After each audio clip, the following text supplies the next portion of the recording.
This podcast is a production of the Brickyard Network, an extension of the Archie Bray Foundation for the Ceramic Arts. To find out more about our lineup of ceramic podcasts, visit brickyardnetwork.org.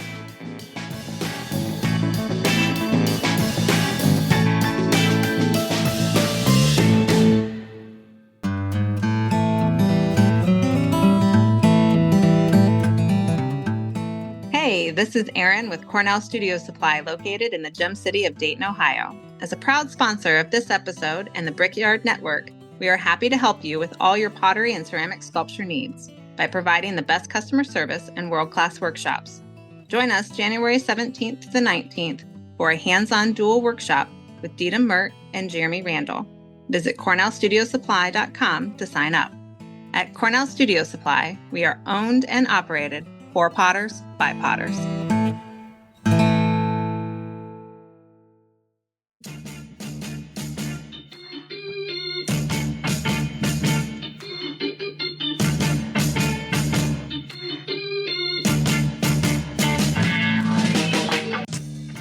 Welcome to the Tales of a Red Clay Rambler podcast, featuring interviews with culture makers from around the world. This is Ben Carter. I'm going to be your host. If you'd like more information on the show, please visit our website, talesofaredclayrambler.com.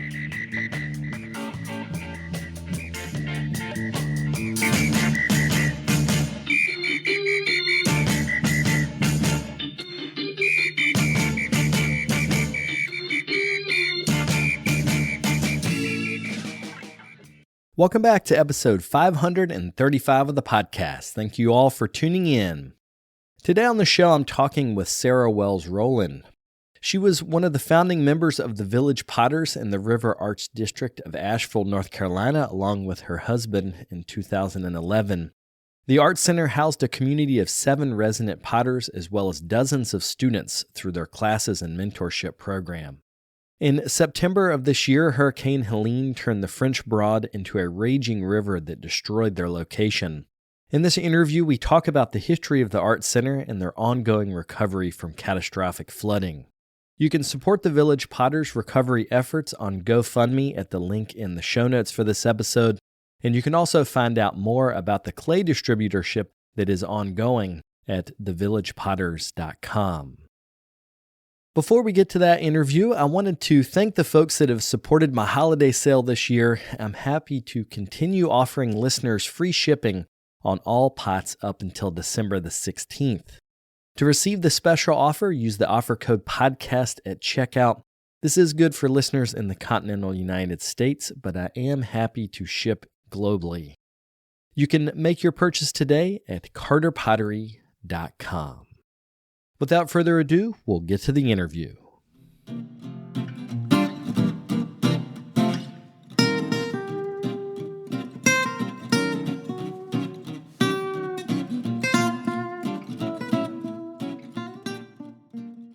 Let's start just talking about the founding of the Village Potters. How did it all come together?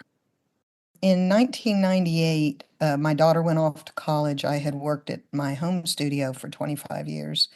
And I kind of had this revelation that if I didn't do something different, that I would be I live in a very rural place, that I would be pretty much in isolation all the time, just me and my husband. So I started thinking about what could I possibly do differently. And that following year, I had an apprentice, my very first apprentice ever, come study with me and work with me. And I realized, oh, this is wonderful to share what you've accumulated knowledge over the years. And I was teaching some workshops at that time. So I started working on an idea of a way that there could be a program where potters began to mentor and teach already, let's say, seasoned beginners, intermediate potters in how to actually do this thing professionally. So that was the first motivation for the Village Potters. And I wrote down a plan and then began to just incessantly talk with friends about it for what was, a long time, because we didn't find the building until 2011. So, and that really the economic crisis of 2008, I think, made it possible for us to afford something in Asheville, because everything was still recovering from that real estate debacle. So I just talked a bunch of friends into leaving their studios, and that George and I would carry the lease and hold the responsibility of it. And we took a loan against our house and upfitted that space, brought in a group of wonderful friends. We were all terrified. Oh, Lord, I hope we'll stay friends. And we have. But we came together, we left our studios, we created a classroom first because we didn't really have those people that I had the vision for that was the aspiring emerging artists.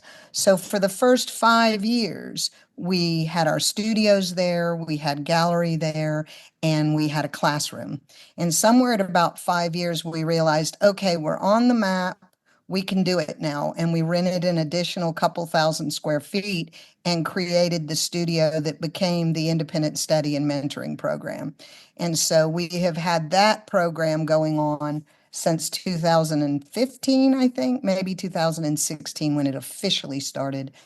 And then from there, we expanded and we just kept taking the profits, holding that mortgage against our house and taking the profits and expanding the business. So we created better personal studios for us and a hands-on workshop studio space and a clay supply company. So at the time of the flood, we had 14,000 square feet, and there was a lot going on in there. So that's how we got to where we are. Leveraging your house to then pay for the studio is a tremendous amount of risk. So how did you have the confidence as a maker to believe like, hey, this can actually work? I think I felt confident in it for two main reasons. One, I had been a successful business person, so I felt like over the years, I'm one to get a lot of counsel. So I had a business advisory team for the Village Potters, and when I was just Sarah Wells Roland Pottery, I had the small business administrator was a mentor to me personally.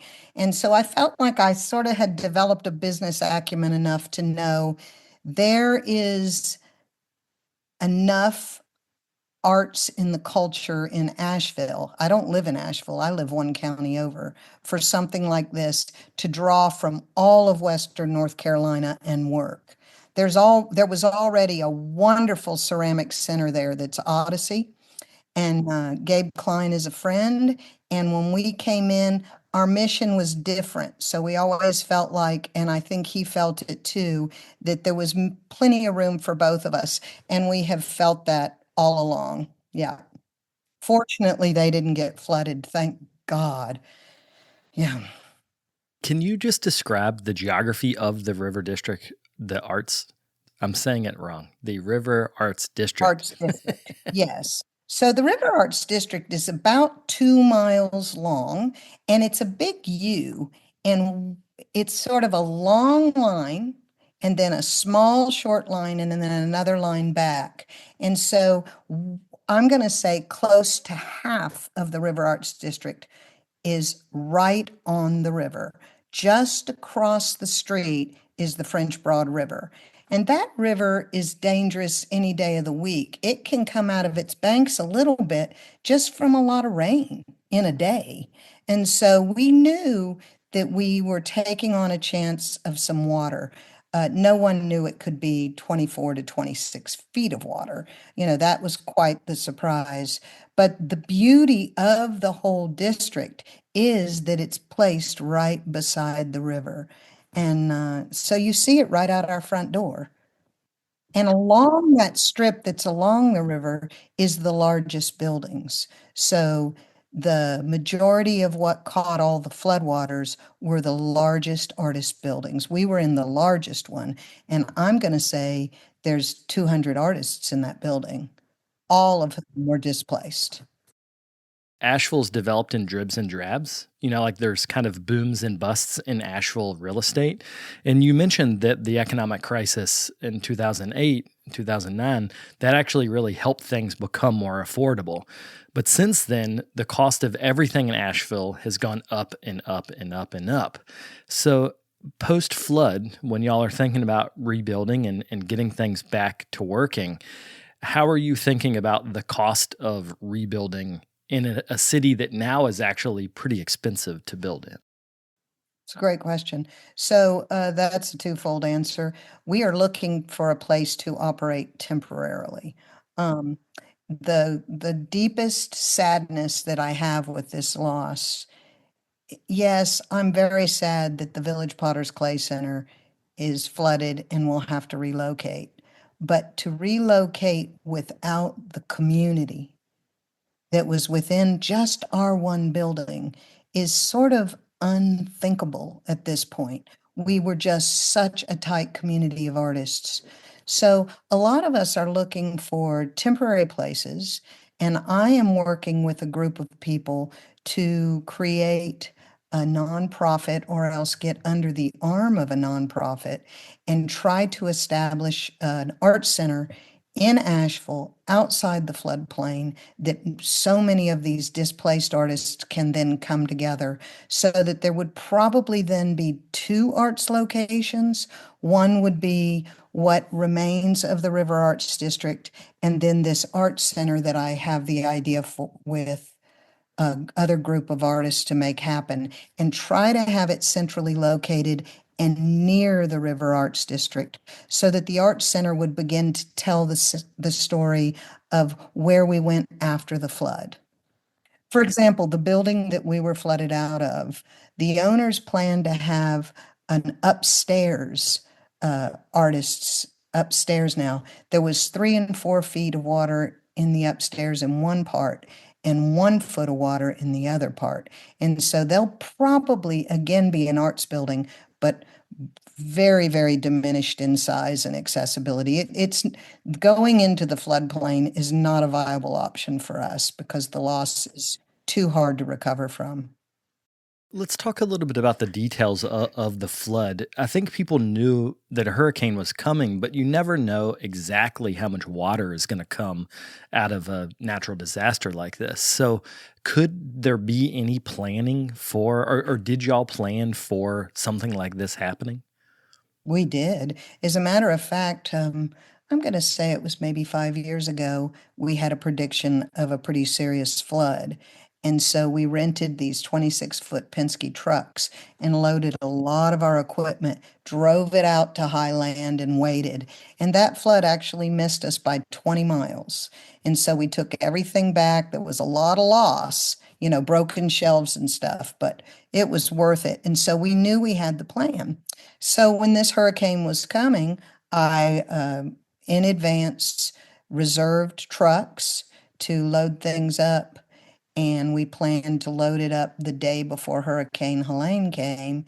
And what happened is no one could have anticipated that the bands of that hurricane, when it was still in the Gulf of Mexico, would be hitting North Carolina. So when I told you earlier that the water rises just from rain, the day before the flood, the predicted flood, and they were predicting 16 feet, when we were going to load as much as we could and get out, was the day we were told we had to evacuate because the rainwaters already brought the waters out of the banks and onto the road. So by 10 a.m., there was only one way out of the district. And when there's only one way out, they force everyone to leave. So we stood there, we cried, and we left everything but our Kazagama kiln. And it was built on a trailer with wheels. So my husband hooked it to the truck and drove it away. And so we have one kiln that came out of that. But we did have a plan. What we didn't do, we were teaching a Kazagama firing workshop that week. So we were really busy, and the plan was, well, this is crazy, but we'll pack it up the day before the flood. And it didn't work out.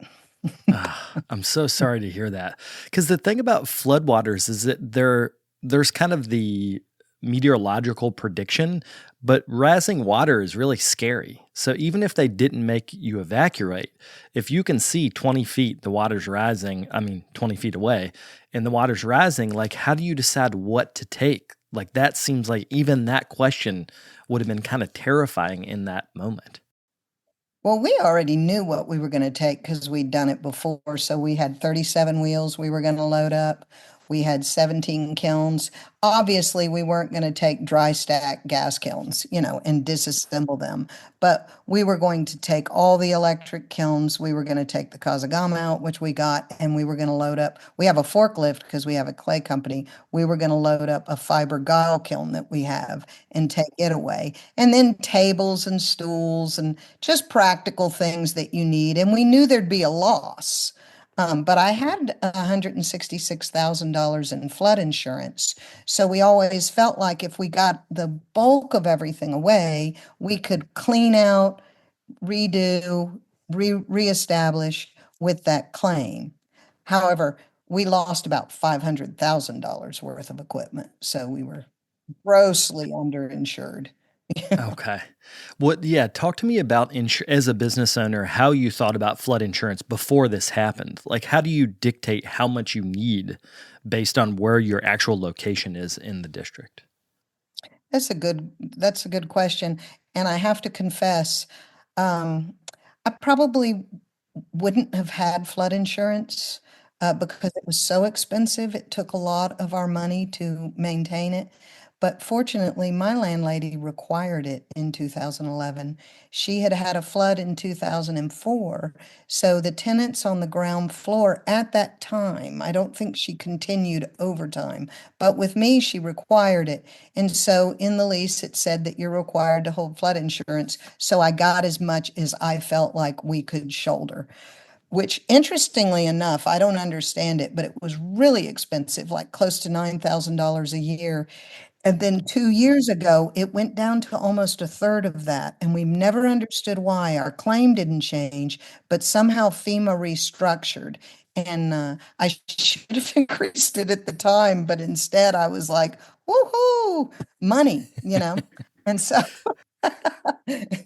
yeah, I look back on that and there's some regret, but I think we have a way to come out of this. I believe we're going to reestablish and be okay. It's just a long slog. How does an insurance claim work in a natural disaster? Well, that's something I'm still learning. It's complicated. So my claim, though it was with FEMA, was through State Farm. So the day the water receded and I stood up on a bank on the other side and saw it, I just called my insurance agent and he right away filed the claim for me. And I'm telling you, FEMA has been fabulous. Probably within 2 days, the claim adjuster was there and he walked through the building with me. He had no idea we were the size of a clay center that we were. And he assured me if I do this the way he needs it, that I'm going to get the claim. He said, 24, 26 feet of water, you don't really have to fight to prove that you were flooded. And so I had to photograph everything I could, and there were collapsed roofs on 8 kilns. So we couldn't really photograph that other than show the roof was collapsed on it. And then I had to get serial pictures of the serial numbers, the list price to replace it, and the images of it in the state that it was in with an image of the serial number and put that all together to cover the claim. And my adjuster, who was so wonderful, he said I needed to put in more than what the claim is because what they're going to do is take something and depreciate it. And so he said, imagine, just assume everything will be depreciated 20%. And he said, so make sure you're above 20%. Well, I went and did $300,000 worth of stuff. I could have kept going, but I stopped at that point because I figured that's enough. And finally, it took me a long time. It was almost like reliving the trauma over and over again to climb through all that stuff and take those pictures. But I did it and I got it done, and it probably took a whole week. Now I'm a little confused if I've done all of my part. I'm going to try to find out to make sure there's no loose ends because there's not really anybody that is assigned to help me navigate it. And there's not like there's here's your checklist, make sure you've done this, this, and this. I've not received anything like that. So I'm a little unsettled about it, but I believe it'll be okay. And because it's a natural disaster that is really widely publicized in the U.S., I think there's pressure on insurance companies to actually pay up. I think so too. And FEMA is feeling a lot of pressure to be wonderful because of the political climate that we have right now. You mentioned that there's things like dry stacked kilns, like big reduction gas kilns. There's so much labor in building the kiln that you can't really get back. Like, even if the insurance claim will help you to buy new bricks, there's still a lot of labor ahead of you to rebuild what you have. So in your case, you have a community of people that I'm imagining will chip in, but how do you judge the scope of labor when you're going to rebuild something like a full clay center? Well, since the flood, we have had people come from all over the United States and help muck out the buildings. It's been amazing then. And our business personally, we probably personally have 30 people that we are associated with us that helped us. So what we have done, just to get to your question, is loaded up as much equipment as we possibly could. And a friend of ours over here, one county over in Haywood County, loaned us his apple barn at his orchard, and we filled it up with all that equipment. I am married to an exceptionally brilliant man who is taking everything apart and rebuilding it. And so they have pressure washed everything now. And George, my husband, is teaching people that are volunteers how to take the wheel motors apart, clean them out, re-grease them, repack the bearings. So already all the Soldner wheels, and I think we had 13, are fully restored. They're working on the Brents now. It's debatable whether we're going to be able to save the Shimpos because of the way they're designed, where the electrical components are hooked to the wheel head. I don't know the first thing about it. That's what my husband said to me, so I'm just quoting him.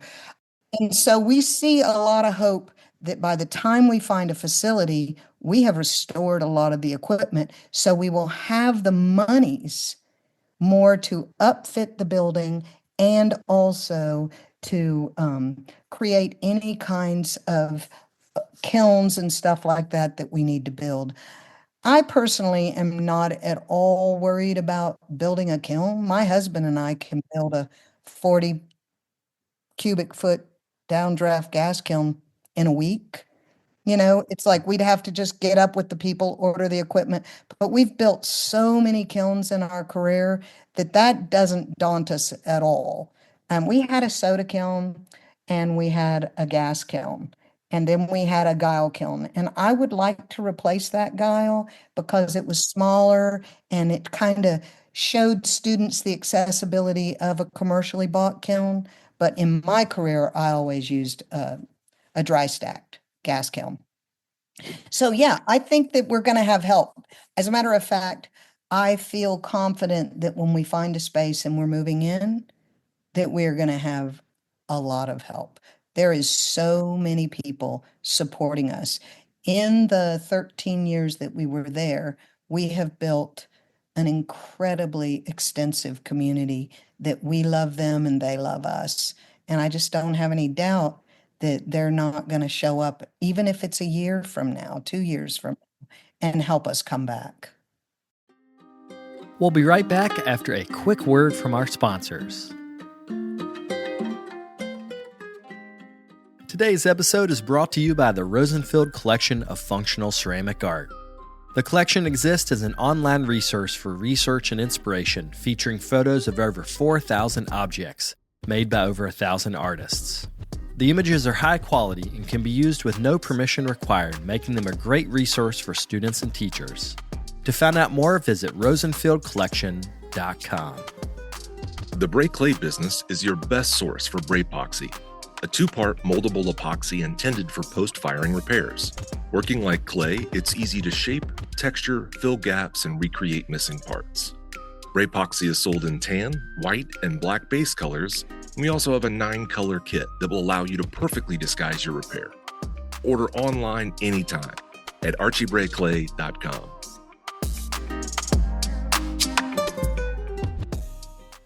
I would imagine there has to be some point of rest for you after all of this so that when you do start back, you're not just completely burnt out. Like how do you deal with just the emotional and physical exhaustion of this type of event?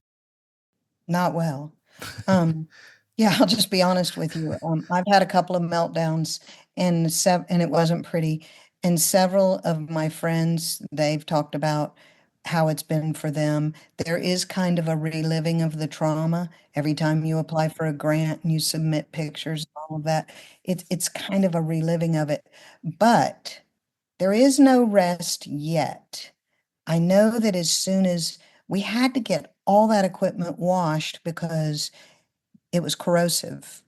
And so it was out of the barn, out of the center, into the barn, and then teams of probably a minimum of 7 people every day for weeks were over there. I mean, we wore pressure washers out and had to go buy new pressure washers, pressure washing things. And these folks came and helped. So there was no rest for George or me or we have 3 volunteers that have not rested. Karen and Brian Dubois and Julia Mann have worked every single day until about, I'm going to say maybe 2 weeks ago. And we said, we got to stop. Let's take my Saturday and Sunday off. And so everybody has done it but George and me. And we're going to. We just have felt like that because of the fact that high water's gone. I'm going to take a little pivot now. I can't even express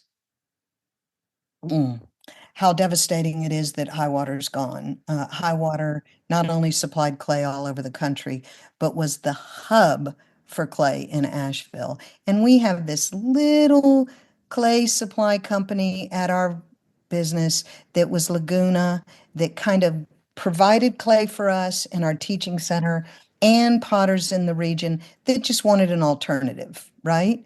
It was small. Well, now, as of today, I think I've found a facility where we can get set back up because what we've been doing, providing clay, is taking orders via email, having it drop shipped to a friend, Sue Hentz's studio in Weaverville with a 4-hour pickup. We gave clay at no cost for, at cost. We couldn't afford to buy it for them, but at cost for everybody who lost in the flood. And then Laguna donated $5,000 worth of clay. And so we gave everybody who lost 200 pounds. And so we've been providing clay. Now we're going to have a place that's heated that we can store it in and start to supply clay to Western North Carolina because that was the first and most immediate crisis. All these fabulous artists all over Western North Carolina said to potters, you can come work in my studio. Just let me know. Be happy to bring you in for as long as you need. So everybody had these places to work, but they didn't have any clay. So we've been providing that, and that has made it so George and I and my friend Zoo Sequel, who has absolutely donated a ton of time administrating this, providing clay. And we just felt like we had to do it. And now we're going to be able to do it in an easier capacity. Yeah, I'm so glad to hear that because when I heard that high water was pretty much a total loss, I was just wondering like how people are going to do it. And also I think we should explain how many potters there are in this area. I mean, there are hundreds of people working from Boone up in the Northwest down to Asheville. I mean, just that stretch alone, there's, I don't know, 300 potters maybe? More. I think when Handmade in America quit existing, there was 1,400 potters in Western North Carolina and Eastern Tennessee. Oh my God. 1,400. Wow. Yeah. I think it might be, there's Seagrove, and I think it might be the largest hub of potters in the United States. I don't know that I can say that, but it's a lot of potters. Now, a lot of them are hobbyists. There's probably 300 to 400 that are professional potters. But in terms of the people that are making pots, it's over 1,000. With increasing the size of your distributorship, like how does that work? Like you mentioned, Asheville can get cold, so you need a place that can be heated. And then you also, I would imagine, need loading docks, because if you're going to start bringing in more clay, there's some logistical issues there. So what do you have to do to increase production of a clay supply?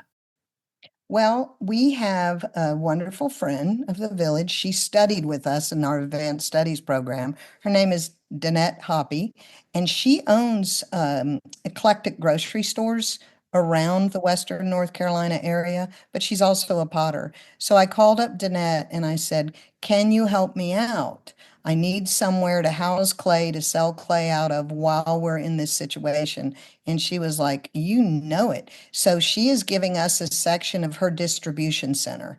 And so it's going to be very conveniently located. She said she wouldn't charge me. I said, "Look, just we'll short term that because this will end up being an operating business and I want to pay you." And she said, "Well, we'll just talk about it when the time comes." That she's just a beautiful person. So right now we have a donated warehouse to make it happen. And I was shopping for warehouses and it was undoable because the costs are 3 times what we paid being in the floodplain. 3 times. Yeah, and I paid $96,000 a year for the Wow. lease on the property. So 300,000 is like, there's just no way, it's not possible. But Hoppy Grocery Stores is taking us under their wing and supporting the whole community by providing a space for this clay supply company.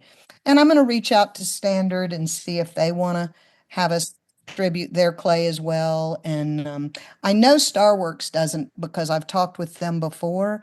They don't wholesale, but there's a lot of people that get Starworks clay, so they could still have it drop shipped with us. We used to do that and pick it up there and just do it at no cost so they could have that wild clay. I wanted to kind of zoom out from your experience and talk more about just what it's like to live in a city, or I guess you live in the county over, but what it's like to be around a city that has majorly gone through a disaster. So if you think about Asheville, it's in a valley, but then if you go kind of up the valley, up the river, places like Swannanoa and Black Mountain, they were devastated. How do you, or how have you seen the community come back with things like groceries and getting power back, just kind of like the daily life stuff that people need? How have you seen those things come back post flood? Swannanoa, that's where people died. The Swannanoa River. Houses went down the river. This is devastating. Chimney Rock, Bat Cave, just some of the areas where the rivers, people lived along the river, those folks have lost their homes. They've lost their businesses. It's been devastating. Um, Haywood County is also a flood zone. And so there are tons of people here in Haywood County who have lost their businesses, lost their homes. Not us. Our house is up high on a mountain and it's safe. But what I saw happen in Asheville, and I'll use Asheville as an example because that's where I've spent most of my time, has been miraculous, Ben. The communities have come out of their houses, found a central point, put up little easy up tents, and began collecting supplies. And you could watch these huge trucks and pickup trucks and moving trucks driving into the city all the time with food, with water, with cleanup supplies, and dropping them off in these communities. So because we have well water and we live where we haven't been affected, every day we went to Asheville, we'd fill this 30-gallon bladder in the back of the Prius and we'd drive around just in neighborhoods and honk the horn. People would come out with their jugs and fill water. That was a small thing compared to what's been happening. It's still happening in Buncombe County, where when you go into any neighborhood, it's almost as if every neighborhood is its own little town and they take care of each other. They're cooking out in the streets together. It's just been the amount of people that have come out of their houses with their chainsaws and cut the trees themselves and gotten them out of the road. It has been something to watch. And I know that as we come out of this, our communities are going to be closer knitted than we've ever been. Hard times brings people together, and this has really been a hard time. The water issue is the biggest issue in Asheville. Now, the city of Asheville has tried with referendums for probably 20 years to get the citizens to agree to like a penny tax or something to upgrade the water systems, and voted it down every time. Well, the water system could not handle this, and so it's devastated. So there's still boiling water. I mean, it was maybe 6 weeks that people didn't even have any. There was nothing coming out of their tap. Now it's dirty water coming out of their taps. So the city is going to have to rebuild the infrastructure for the water. It's pretty much ruined. So they've done some kind of bypass and created a way to get water to people, but the water's not clean. So it's a big problem. When you don't really know much about city infrastructure, you really learn a lot when it doesn't work. So unfortunately, the city did not let water off the reservoir before the flood. And the last flood in 2004, they did, and it got stuck open and made the flood worse than what it was. This time they didn't do it, and it made it worse than what it was because the reservoir was full when the water came. But the city is amazing. The people are amazing. Yes, there's a little uptick in crime. Yeah, there's been some looting, but the good has so outweighed that. So out. When you have acute poverty, you're going to have looting. Like, people need food, they need things. So Yes. that is an unfortunate part that comes with natural disasters at times. It's a strange conundrum that all this stuff has been pulled out of the buildings. I sent you some pictures. They've been pulled out of the buildings, and there's these big, huge piles of stuff. And there are people in need that are wanting to rummage through the piles and get the metal and sell it for money, but the city's not allowing it. They're like patrolling it and calling it looting. I wish there was some way that you could at some point say, okay, if you have your hazmat stuff on, you can go in there and try to salvage. But so far, I think the hazard outweighs the ability to be open to people recycling some of what's been lost. There's a lot of poverty now. There's people with no homes. Um, I have a friend who was telling me the other day she knows someone whose house washed away. She had $220,000 still owed on the mortgage, and FEMA gave her $25,000. So she doesn't know what to do. Like, do I declare personal bankruptcy and then I can't buy a house? Do I pay house payments on a house that doesn't exist? I mean, she is financially devastated. I'm not in as precarious of a situation. My husband is retired and he worked for the state in the education program and has a pension, but my income is completely gone. But we can whittle down and live on his pension. I mean, we can do it. It's just making adjustments, really. Yeah, but a lot of people, it's everything. This is a good transition to talk about the financial part of rebuilding. Y'all have a GoFundMe to help support the rebuilding of the Village Potters. Can you talk a little bit about that, like how you've been able to get support financially to rebuild in the future? I feel like that when COVID hit in 2020, I think it was, when we had the closures, um, I did this campaign on social media called Vessels of Hope, and I started demonstrating online on social media, making these vessels that I sold for $100 to raise money to help us exist during the closure. So it was so successful, and we got national presence in it. We went from being this known clay center in Western North Carolina to being known across the country. And that shift of what happened that saved us through that crisis has prepared for what's saving us now. because those people still follow us, and there are people giving money, substantial money to our fundraiser that I don't even know who they are. That say, I remember the Vessel of Hope campaign. I obviously can't do that again and sell pots when asking for money because I don't have any way to do it. But now I just, for the first time in my life, am saying, will you please give us money? I've never done that before. Feels very foreign to me, but we have a large audience. And so our goal was to raise 250,000. We have raised, if you count the checks that have come in the mail too, because there's people that don't want to do GoFundMe and just send you the money, we have exceeded half of that. So we have over 125,000 that we've raised. I have the 166,000 that I'm planning on getting the insurance. So I'm up around 300,000. I think we can make that work to upfit. When we first upfitted the small space, it took $90,000 to do it. And the only thing we're going to do differently this time is we will hire some of that. My husband did all of it, but he's 70 now, and he just can't do what he did in 2011. And so we'll be hiring some of it, asking for some donated labor.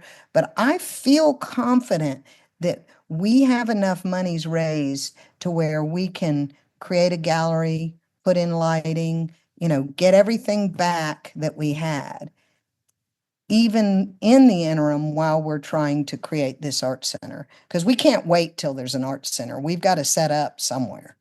Yeah, so I'm looking for spaces now. I have a couple of pretty good leads that I think are going to work out, that again are going to be people generously donating space to us for an indefinite period of time. When you sent me a bunch of images, one of the things that I found a lot of hope in is that y'all pulled a lot of pots out of the mud, like things that survived. And there's something about that picture of some of your pots and other people's pots lined up on that wall that just like got me. So I hope that people will be able to support by buying the work as well as donating to the GoFundMe going forward. We believe we're going to have one killer online sale at some point when we're ready to do it. And I have to say, when we were mucking out stuff, I want to be this person that was like, yeah, get the pots, yeah, get that. My studio mate, Katie Messersmith, she's young, she's incredibly talented. She kept getting the pots and piling them in her van. She and her fiance were supposed to get married that weekend, and instead they piled pots. And I kept saying, Katie, stop getting all those pots. It's just, come on, let's walk away from this. And she was like, Sarah, you're going to be glad I did it. And she's right, because we probably have, I'm just going to guess, we probably have $40,000 worth of pots that they looked nice when they were up there in that picture, but they were completely immersed in mud. She was like, taking them out, scraping it off, and they took van loads and van loads of pots over to the Apple House. They've all been washed now. And I mean, I can't tell you. She said, Sarah, look how many of your pots I got. I got as many of your pots as I possibly could. And I can't tell you how incredibly uplifting it was to see them, because I was walking away from them. And she got some beautiful work from all of us out of the muck. It's very encouraging. I'm calling them the survivors. I don't know that I'll continue to call them that, only because there's people that lost their lives, but but they are pots that are still all in one piece. We're pinging them and going, oh, it's singing, So it is hopeful, and some of them are absolutely gorgeous pots. And we left pots, and there was these people that came from all over the country and were in there filling wheelbarrows of muck and taking it outside and dumping it. And we just told them, help yourself. And so all those volunteers, if they saw something they wanted, they just took it. I think they're probably pretty excited when they washed it off and saw how beautiful it really was, Well, I wish you the best. Thank you so much for doing this interview. Thanks, Ben. I really appreciate you allowing me to come on your show and talk about this.